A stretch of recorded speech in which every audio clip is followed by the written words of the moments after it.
So hi friends, once again welcome to my lecture. So दोस्तों, आज हम एक नया चैप्टर करेंगे। चैप्टर नहीं आ रहा, जैसे कि आप जानते हो कि आपके एग्जाम्स हैं जेईई मेंस फैब से। तो अगर आप फैब वाला अटेम्प्ट ले रहे हो तो बहुत अच्छी बात है।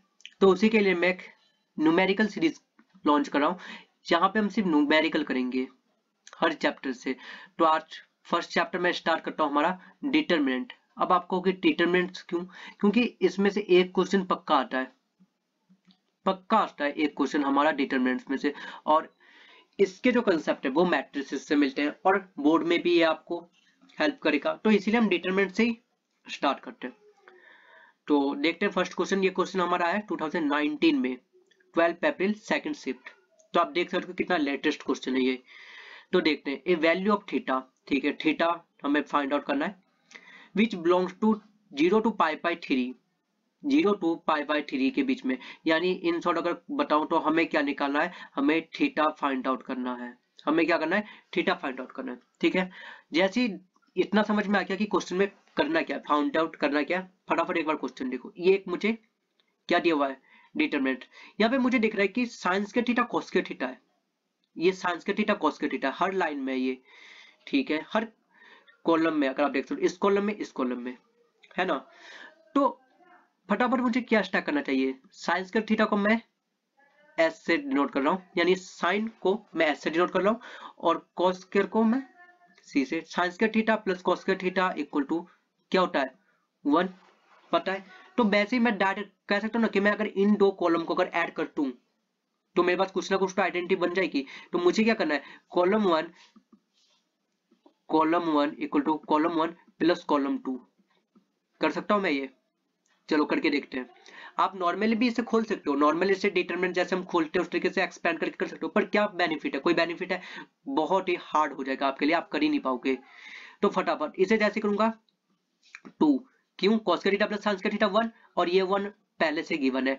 यहाँ पे भी 1 ये गिवन है, cos का थीटा sin का थीटा, तो क्या बन जाएगा 2। यहाँ पे क्या बनेगा, cos का थीटा sin का थीटा 1। यहाँ पे sin का थीटा को मैं s से डिनोट कर रहा हूँ, तो 1 प्लस साइन स्क्वायर थीटा कह सकते हैं हम आराम से। यहाँ पे दोबारा से क्या बनेगा, साइन स्क्वायर थीटा, ठीक है, साइन स्क्वायर थीटा। यहाँ पे 4 cos 6 थीटा, cos 6 थीटा को मैं सी से डिनोट करता हूँ, तो 4c, ये भी मेरा 4c, ये मेरा 1 प्लस 4c। यहाँ पे c किसे डिनोट कर रहा है, c डिनोट कर रहा है मेरा cos 6 थीटा। चलो अब आप इसे भी खोल सकते हो डायरेक्ट, पर अब भी क्या हम और कुछ इजी कर सकते हैं, देखते हैं। हाँ कर सकते हैं ना। अगर इन दोनों को अगर माइनस करते, इन दोनों को यानी रो 1 और रो 2 को अगर सॉल्व करें तो हम जीरो ला सकते हैं, जीरो ला सकते हैं आराम से। अब आप कहोगे कि इन दोनों को क्यों नहीं कर रहे, रो 1 रो 3 को भी तो कर सकते हैं। पर अगर यहाँ पे करें कुछ जीरो बन रहा है, ठीक है, ये सॉल्व होगा पर उतना नहीं होगा जितना यहाँ पे बेनिफिशियल है। क्यों, यहाँ पे सबसे बड़ी बात तो ये जीरो। तो चलिए करते ही है, पहले लेट्स करते हैं। Row 1 equal to row 1 minus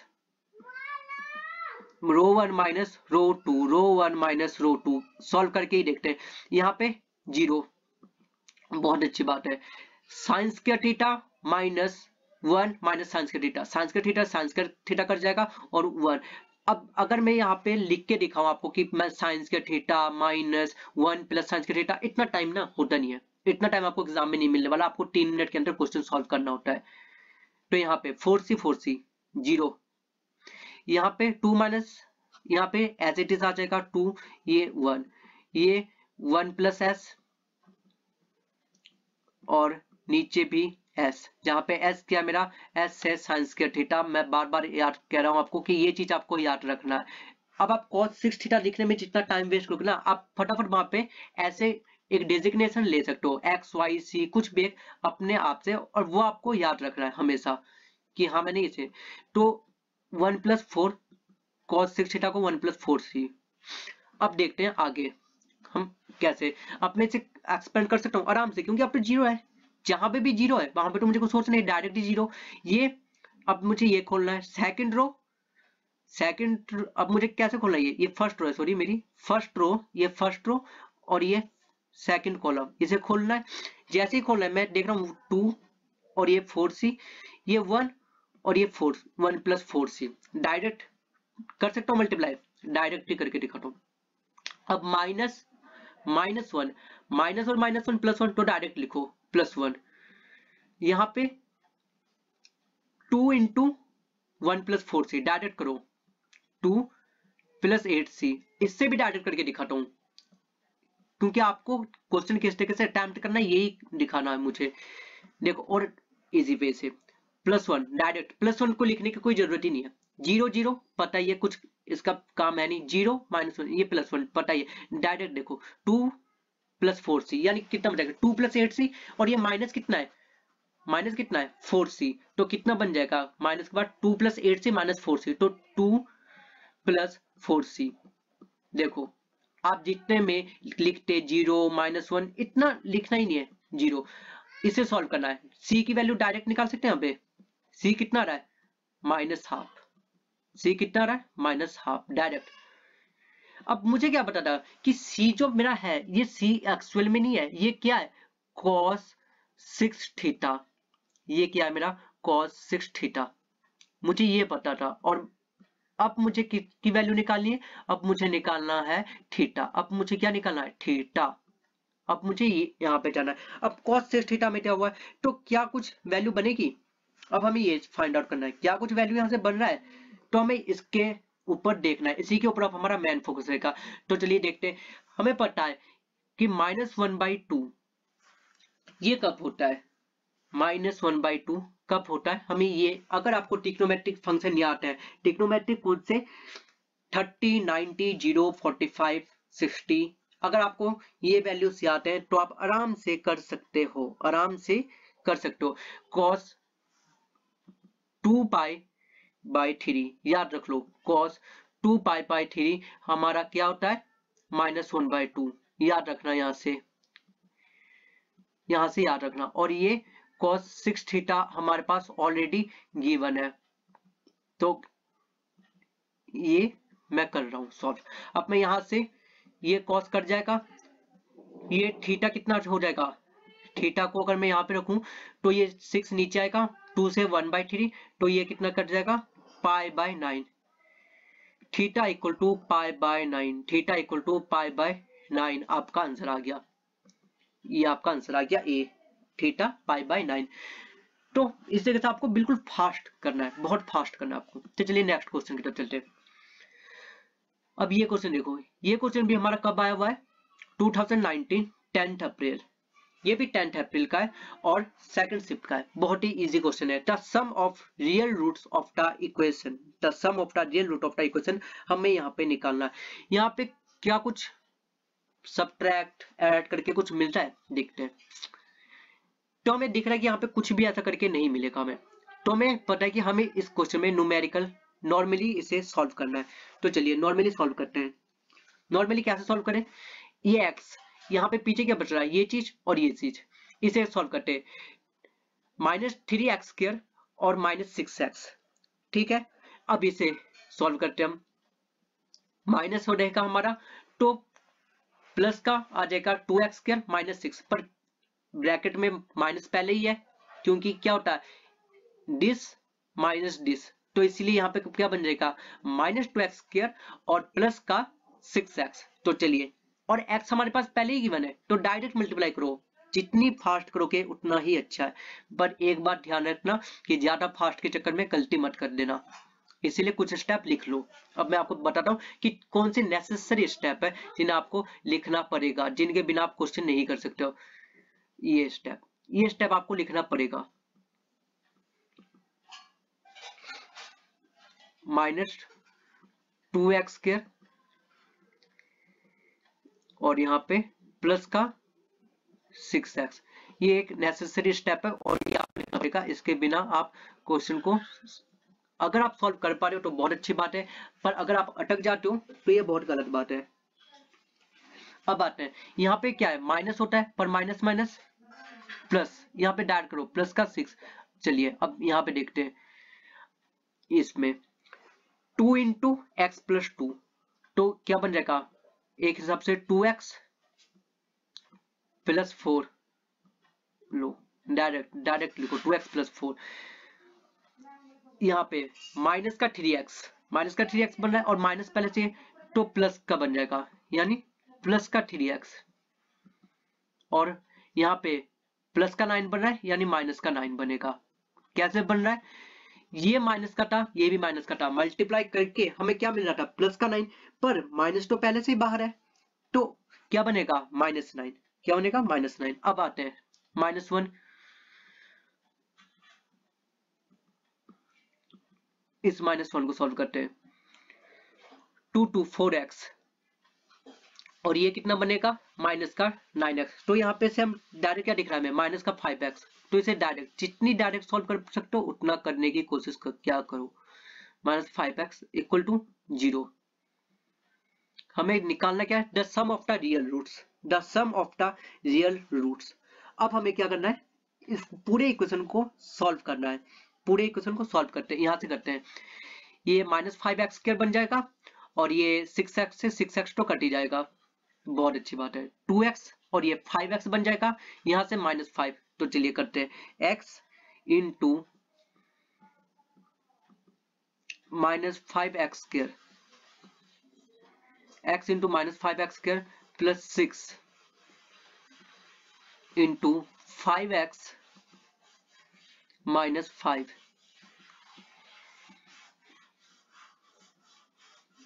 और यहाँ पे क्या बन जाएगा, प्लस का 5x। प्लस का क्यों, यहाँ पे माइनस में था तो मैं उसे बाहर ले सकता हूँ। तो चलिए 5x इक्वल टू 0। मुझे लगता है कि यहाँ तक आपको आराम से समझ में आ चुका होगा, आपको कोई दिक्कत नहीं आनी चाहिए। अब मैं बाकी जो इक्वेशन मेरे पास बच चुके हैं मैं उससे सॉल्व करता हूँ। -5x3, यहाँ से 6 5 30x, और ये 5x पहले से गिवन है मेरे पास, तो मेरे पास कितना जगह, 35x।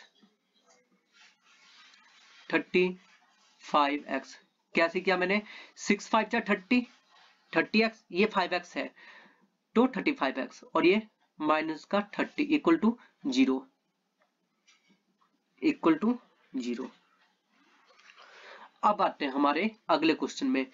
अब यहां से 5 कॉमन भी ले सकते हो, पर आपको लेने की कोई जरूरत है नहीं, क्योंकि उसने क्या पूछा, sum of the real roots, sum of the real root.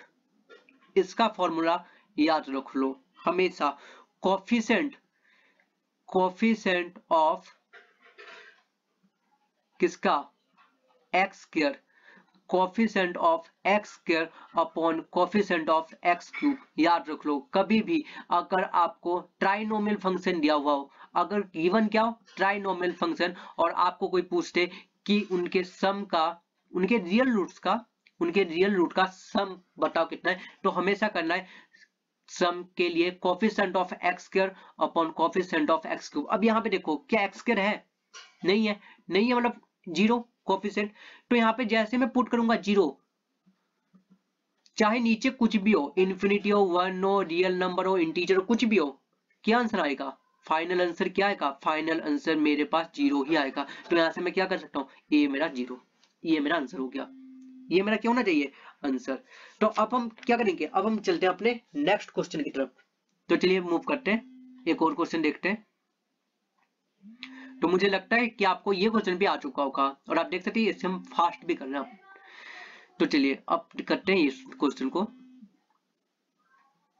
ये क्वेश्चन भी आप देख सकते हो, ये भी क्वेश्चन लेटेस्ट है, 2019 का क्वेश्चन है, 10 अप्रैल फर्स्ट शिफ्ट में आया है। तो चलिए देखते हैं, हमें क्या दिया हुआ है, Δ1 और Δ2। यहाँ पे देखो, Δ1 को उसने प्लस किया, Δ1 को माइनस किया, प्लस माइनस ही कर रहा है वो, और कुछ नहीं कर रहा। तो हमें क्या करना है, प्लस करना है, माइनस करना है। तो चलो Δ1 को आप अगर कोफिशिएंट डायरेक्ट निकाल के करना चाहते हो आप कर सकते हो। अगर आप कहते हो कि नहीं मेरे को कोफिशिएंट पहले नहीं निकालना है, मैं कोफिशिएंट निकालना नहीं चाहता हूँ, मैं पहले एडिशन कर लेता हूँ, उसके बाद में इनका समराइज करूंगा, तो आप उस मेथड से भी कर सकते हो। एज यू विश, आप किसी भी मेथड से कर सकते हो, आपके ऊपर डिपेंड है। आप पहले Δ1 की वैल्यू निकालो, Δ2 की वैल्यू निकालो, फिर उसे ऐड करो, वरना आप Δ1 और Δ2 को ऐड कर लो और फिर उसकी वैल्यू निकाल लो। तो जिस तरीके से भी आपको इजी लगे आप कर सकते हो, इसमें कोई प्रॉब्लम नहीं होनी चाहिए आपको। तो चलिए मैं सबसे पहले करता हूँ, Δ1 की मैं वैल्यू ही निकाल लेता हूँ।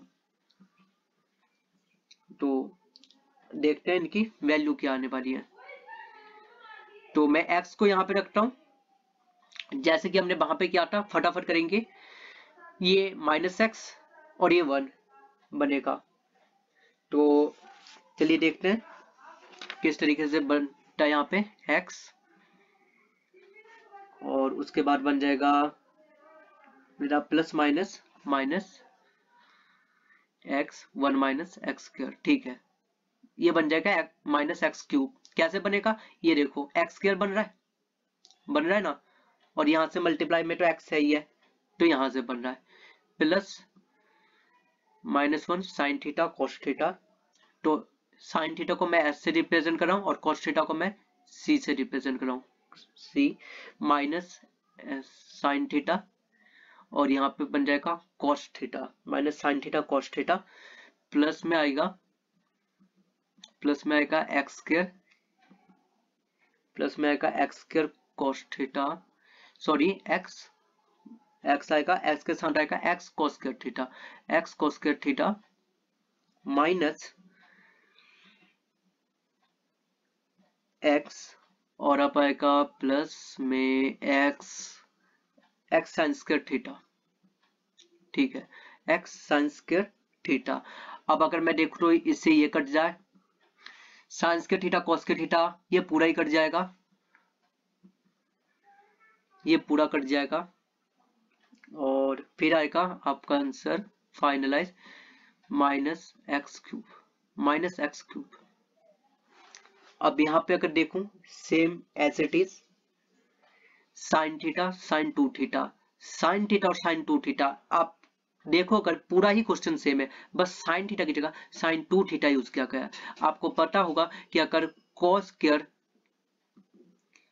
2 थीटा हो और उसमें हम ऐड कर दे साइन स्क्वायर 2 थीटा, तो क्या आइडेंटिटी चेंज हो जाती है? तो क्या आइडेंटिटी चेंज हो जाएगी? Sign square theta plus cos square theta हमें क्या पता है कि ये 1 होता है। वैसे अगर साइन स्क्वायर 2 थीटा हो और कॉस स्क्वायर 2 थीटा हो, तो क्या यहाँ पे 2 हो जाता है?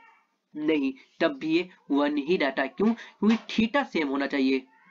थीटा क्या होना चाहिए? थीटा सेम होना चाहिए। और यहाँ पे भी थीटा सेम है, थीटा सेम है, यहाँ पे भी थीटा सेम है 2 थीटा, तो थीटा सेम है, तो यहाँ पे भी डेल्टा 2 हमारा क्या आएगा? डेल्टा 2 आएगा हमारा माइनस एक्स क्यूब, डेल्टा 2 हमारा आएगा माइनस एक्स क्यूब। और हमें दिख रहा है कि डेल्टा 1 और डेल्टा 2 अगर प्लस करें तो ये आ रहा है ऑप्शन सी। डेल्टा 1 और माइनस डेल्टा 2 करें तो क्या 0 आ रहा है? क्या ये बनेगा? माइनस एक्स क्यूब माइनस, तो 0 आएगा। अगर ये करें तो ये बन रहा है, कुछ भी नहीं बना, ऑप्शन सी बन रहा है। अब आपको मेन प्रॉब्लम कहाँ पे आएगी? इस डिटरमिनेंट को खोलते समय। तो चलिए मैं आपको थोड़ी हेल्प कर देता हूँ डिटरमिनेंट खोलते समय। इसे देखते हैं। तो x स्क्वायर ये माइनस में होगा, और ये तो ऑलरेडी गिवन ही है आपको, माइनस का 1 माइनस साइन थीटा कर देता हूँ मैं, इसे साइन थीटा से रिप्रेजेंट कर रहा हूँ मैं, तो ये बनेगा मेरा कॉस थीटा, ये बनेगा कॉस थीटा, और ये बनेगा प्लस का, ये बन जाएगा मेरा प्लस का, प्लस क्यों? माइनस माइनस तो साइन एक्स। अब अगर मैं यहाँ पे देखो तो एक्स यहाँ, ये साइन और ये साइन, तो साइन एक्स का थीटा बन रहा है ये, और यहाँ पे था मेरे पास साइन एक्स का थीटा, ये देखो साइन एक्स का था ना, तो ये इसी तरीके से बन रहा है साइन एक्स का थीटा। यहाँ पे मैंने एक गलती कर दी आई थिंक, तो मैं गलती अपनी ठीक करता हूँ पहले।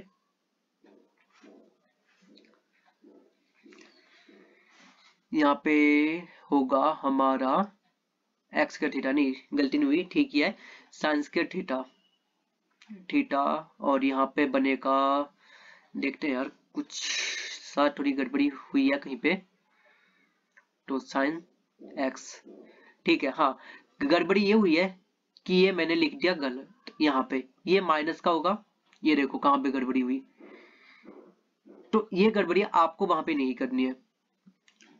देखो मैंने जल्दबाजी में क्या कर दिया ना, यहाँ पे तो माइनस साइन थी कर रहा हूँ, पर मैंने पहले कॉस थीटा लिख दिया था, जबकि पहले क्या होना चाहिए? Minus sine x minus cos theta. अब करो, बन रहा है प्लस साइन स्क्वायर एक्स, चलो बन गया। अब प्लस का कॉस थीटा यानी सी, और यहाँ पे देखूं तो क्या बन रहा है माइनस का साइन एक्स, ये माइनस का साइन थीटा बनेगा। कैसे बनेगा चलिए देखते हैं। ये first row third column cos theta, पीछे ये बन रहा है तो यहाँ पे से मैंने क्या माइनस साइन थीटा, और ये माइनस एक्स है तो माइनस एक्स कॉस थीटा, और माइनस पहले से तो प्लस बन जाएगा प्लस एक्स कॉस थीटा। अब देखो खोलो इसे, अगर मैं इसे खोलने में लगूं तो ये फिर माइनस एक्स बन जाएगा, ये माइनस एक्स यहाँ पे गिवन है साइन के थीटा। तो आप जब खोलोगे तो आपको यही इक्वेशन बाद में मिलेगी और फिर कट के आपका आंसर आ जाएगा आराम से। तो अब चलते हैं हम अपने अगले क्वेश्चन की तरफ। ये क्वेश्चन देखो, ये भी एक बहुत ही इंपॉर्टेंट क्वेश्चन है, आप इसे बहुत ही इंपॉर्टेंट क्वेश्चन मान सकते हो, क्योंकि यहाँ पे आपके अल्फा बीटा और जो सबसे बड़ी बात है क्वाड्रेटिक के कंसेप्ट आ रहे हैं। तो क्वाड्रेटिक का कंसेप्ट अगर आपको आता है तो आप इस क्वेश्चन को आसानी से कर सकते हो, और अगर क्वाड्रेटिक का कंसेप्ट नहीं आता है तो आपको इस क्वेश्चन में काफी दिक्कत आनी है। तो चलिए देखते हैं। हमें अल्फा बीटा रूट्स की वन है किसके, इस इक्वेशन के,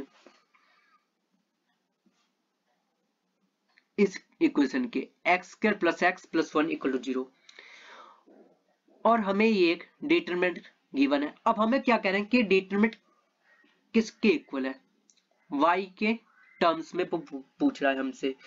जब हमें दिया हुआ है कि अल्फा और बीटा, तो किस अगर अल्फा और बीटा इस इक्वेशन है तो आपको पता होगा कि जो रूट्स होते हैं, सपोज अगर मैं रूट्स अल्फा बीटा तो alpha plus beta equal to minus होगा किसके, एडिशन के। अब एडिशन में यहाँ पे क्या है 1, इस x का कोफिशिएंट क्या है 1, तो minus of coefficient of x। अगर ये क्यूब में होता, फंक्शन क्यूब में भी तो होता है, मतलब ट्राइनोमियल में तो हो सकता है, तो उसके लिए जो आपका एक्स स्क्वायर होता है वो हो जाएगा आपका एडिशन में। तो यहाँ पे अब मुझे यहाँ से फंक्शन पता चल गया alpha plus beta equal to -1। अब ये कंसेप्ट कहाँ से आ रहा है, क्वाड्रेटिक इक्वेशन। अगर आपको क्वाड्रेटिक नहीं आता है तो आप इस क्वेश्चन में काफी अटकोगे, पर अगर क्वाड्रेटिक आती है तो आप आसानी से कर सकते हो। अब मैं इन दोनों को ऐड कर सकता हूँ, अल्फा प्लस बीटा, यहाँ पे भी अगर इन्हें ऐड कर सकता हूँ, तो मैं कहीं से भी अल्फा बीटा को मुझे ऐड करना पड़ेगा। सबसे बड़ी बात मेरे लिए यही होनी चाहिए। तो चलिए वो करते पहले। तो मैं क्या करता हूँ ना, रो 1 को ऐड कर देता हूँ मैं। कैसे, रो 1 प्लस रो 2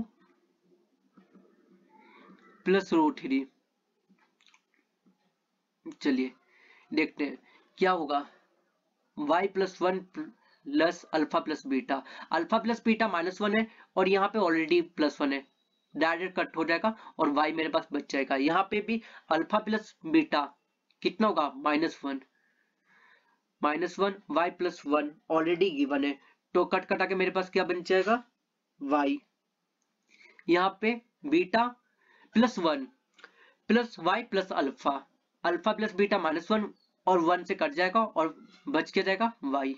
बिल्कुल फास्ट करना आपको question, alpha beta y plus beta और 1, यहाँ पे 1 और यहाँ पे y plus alpha, y plus alpha. तो चलिए अब देखते हैं हमारे अगले स्टेप की तरफ। अब हम यहाँ से y कॉमन ले सकते हैं, आराम से ले सकते हैं हम y कॉमन।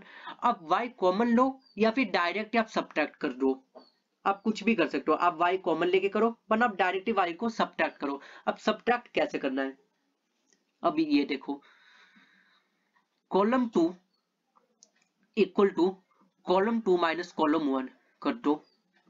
कॉलम 2 को क्या कर रहा हूं मैं, कॉलम 2 माइनस कॉलम 1, और column 3 equal to column 3 minus column 1, column 3 minus column 1। क्यों कर रहा हूं कॉलम 2 को कॉलम 1 से, क्योंकि ये कैंसिल हो जाएगा 0, और उसके बाद कॉलम 3 ये है मेरे पास, उसको भी कॉलम 1 से मैं इसलिए कर रहा हूं क्योंकि मेरा ये चीज कैंसिल हो जाएगा, y से y मेरे हर जगह पे कैंसिल हो जाएंगे। तो चलिए अब दिखाता हूं आपको क्या हो रहा है इन रियलिटी में।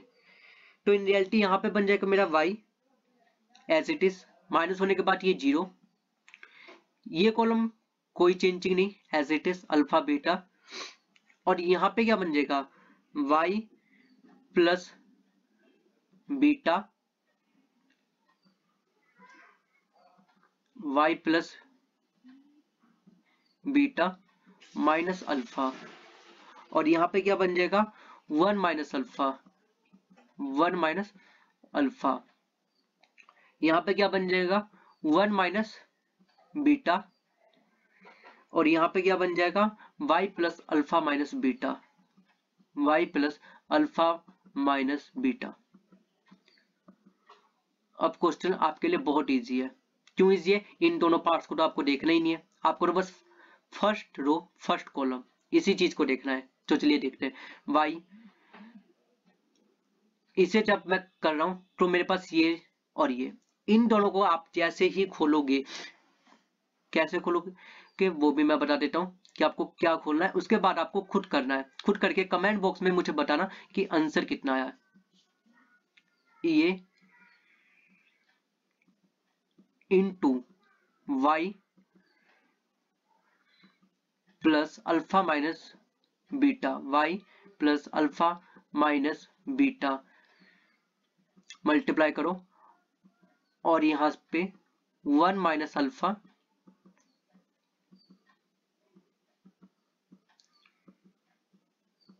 माइनस बीटा, इससे मल्टीप्लाई करो, और पूरे को y से पहले इन दोनों को मल्टीप्लाई करना है, इन दोनों को मल्टीप्लाई करना है, इनसे जो आंसर आएगा उन्हें सब्ट्रैक्ट करना है। इनसे एक आंसर आया, इसे y से मल्टीप्लाई करो, और फिर उसे 0 के इक्वल रखना नहीं है इस क्वेश्चन में। इस क्वेश्चन में वही आपका आंसर होगा। तो यहाँ पे y तो एज इट इज है, देखो y तो हर क्वेश्चन में बाहर उन्होंने लिया हुआ है, तो आपको बस अंदर की वैल्यू निकालनी है। ये अंदर की आपको वैल्यू निकालनी है, जैसे ही आ जाएगा आपको यहाँ से आंसर मिल जाएगा, यहाँ से आंसर आपको आसानी से मिल जाएगा। तो यहाँ से आपने ये भी देखा। अब हम देखते हैं एक और क्वेश्चन हमारे पास है, तो मुझे लगता है यही हमारा लास्ट क्वेश्चन होगा, या फिर इसके बाद हो सकता है और एक ही क्वेश्चन हो। तो चलिए देखते हैं। इस क्वेश्चन को आप पहले देखो, क्योंकि बहुत ही इजी क्वेश्चन है, 2018 में है, और कहते हैं कि उस वक्त का जो लेवल था वो थोड़ा इजी होता था आज के लेवल के मुकाबले में, क्योंकि अब लेवल काफी हाई हो चुका है, काफी टफ भी होते हैं आपके पेपर, पर उस वक्त पेपर का लेवल थोड़ा सा इजी होता था। तो आप पहले क्वेश्चन को देखो, आसानी से आपको मिल जाएगा। देखो 2x आपको दिख रहा होगा यहाँ पे, तो 2x को अगर मैं सॉल्व करूं तो आसानी से मैं 0 ला सकता हूँ यहाँ पे, और हमें क्या मिलेगा, क्वेश्चन को सॉल्व करने के लिए आसान से एक पाथ मिल जाएगा। तो इस तरीके से आप देखो कि आपको और क्या मिल रहा है। तो अगर आपने ध्यान से देखा होगा तो आपको दिख रहा होगा कि हर जगह 2x 2 बार है, 2x और x माइनस 4 भी हर जगह है। अब यहीं से एक कंसेप्ट आप डेवलप कर सकते हो कि चलो हर एक कॉलम को ऐड कर ले। कैसे? Column 1 equal to column 1 plus column 2 plus column 3 कर सकते हैं ना। तीनों कॉलम को ऐड कर दिया मैंने कॉलम 1 में। तो चलिए करके देखते हैं। 2018 का भी क्वेश्चन है, ठीक है, बहुत डिसेंट नहीं है पर फिर भी डिसेंट है क्वेश्चन।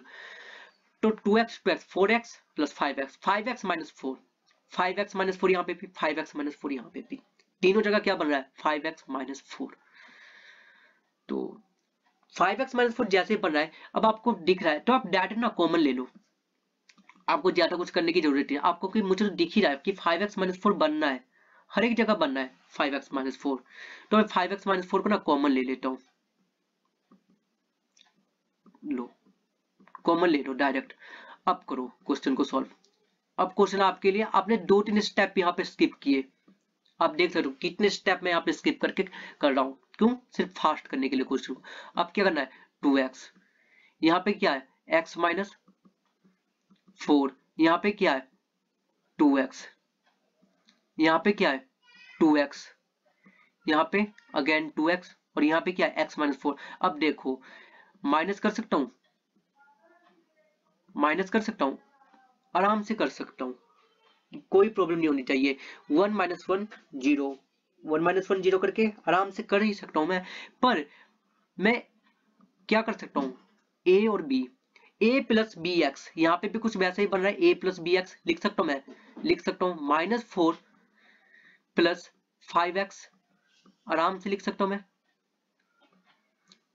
और इसे सॉल्व करके कुछ मेरे पास एक आ जाएगा आंसर, और मुझे क्या, मैं इसके साथ क्या कर सकता हूँ, कंपेयर कर सकता हूँ। क्या कर सकता हूँ, compare a plus b x. अब अगर a प्लस बी एक्स के साथ आप कंपेयर करो तो आपका a कितना मिल रहा है आपको, a आपको मिल रहा है -4, a आपको क्या मिल रहा है -4 यहाँ से, और b मिल रहा है आपको 5x, b आपको क्या मिल रहा है 5। अब कुछ बच्चे पता है क्या करने लगेंगे, वो इसे सॉल्व करने लग जाएंगे, और इसे तो सॉल्व करना ही नहीं था, ये तो बस आपको ऐसे ही दिया हुआ है, आपको ट्रिक की लग रहा है, ये बस आपको उलझाने के लिए कि आप कंफ्यूज हो जाओ, आप क्वेश्चन को सॉल्व करना, आपकी मेंटलिटी को चेक करना है वो, कि क्या आप इतने मेंटलिटी कैपेबल हो कि आप क्वेश्चन को देख के समझ सको कि क्वेश्चन में क्या पूछ रहा है, बस इसलिए। पर आपने इसे देख लिया, और हमारा आंसर क्या आ जाएगा, -4 5, यानी हमारा आंसर है सी, हमारा आंसर है सी। हमने कुछ क्या, हमने सिर्फ 5x - 4 को यहाँ से ऐड, कॉलम 1 को हमने column 1 plus column 2 plus column 3 किया, हमने कॉमन लिया और कॉमन लेते हमने आंसर डी किया। चाहे आप इसे भी मत लिखो, इसे भी लिखने की कोई जरूरत नहीं थी, अगर आप इसी को देख के अगर समझ जाओगे तो और भी अच्छी बात है, आपका और भी टाइम बच रहा है, क्योंकि अगर आपका यहाँ पे टाइम बचेगा तो आप अपने फिजिक्स में टाइम दे सकोगे, क्योंकि वो हार्ड होती है। तो अब देखते हैं एक और क्वेश्चन, और ये लास्ट क्वेश्चन है, तो चलिए देखते हैं। अब इस क्वेश्चन में आपको कॉम्प्लेक्स नंबर, आपको अगर कॉम्प्लेक्स नंबर की नॉलेज है तो आप बहुत ही इजी तरीके से इस क्वेश्चन को कर सकते हो, पर वहीं पे अगर आपको कॉम्प्लेक्स नंबर नहीं आता है तो ये क्वेश्चन आपके लिए काफी डिफिकल्ट हो जाएगा। तो चलिए पहले तो देखते हैं। तो सबसे पहले जैसा कि हमें यहाँ पे दिया हुआ है 2 + 1 2 omega plus 1 equal to z, where z equal to minus of √3, -3 दिया हुआ है, ये हमें दिया हुआ है डिटरमिनेंट हमारा। तो सबसे पहले ना डिटरमिनेंट को सॉल्व कर लेते हैं, सबसे पहले क्या करते हैं, डिटरमिनेंट को ही सॉल्व करते हैं। तो चलिए डिटरमिनेंट को सॉल्व करते हैं, डिटरमिनेंट को करते हैं हम ρ1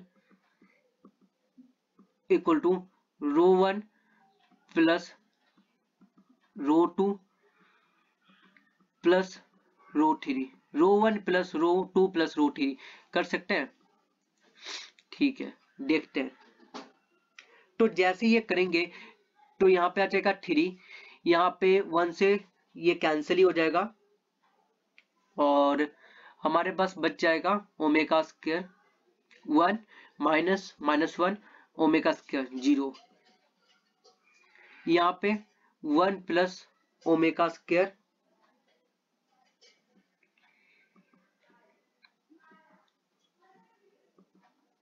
plus omega raise to power 7 plus omega raise to power 7, और नीचे आपको एज इट इज लिखना है, नीचे आपको एज इट इज लिखना। अब हमें क्या पता है यहाँ से 2 omega plus 1 equal to z, अब आपको इस इक्वेशन को सॉल्व करना है, और ओमेगा के अकॉर्डिंग। अब ओमेगा क्यूब, अगर आपको कॉम्प्लेक्स नंबर पता हो तो ओमेगा क्यूब हमेशा होता है 1, ओमेगा क्यूब हमेशा होता है 1, ये चीज हमेशा याद रखना। अगर इनकेस अगर आप भूल चुके हो, अगर आपको नहीं आता है कॉम्प्लेक्स नंबर, तो जाओ और एक बार गो थ्रू हुआ, क्योंकि बहुत ही इजी चैप्टर है, बहुत ही इजी चैप्टर है, और आपका कुछ ही पल में वो चैप्टर हो जाएगा। अब वहीं पे और एक आइडेंटिटी बता देता हूं, 1 plus omega square, 1 plus omega square क्या होता है, 0 होता है, इस चीज को याद रखो,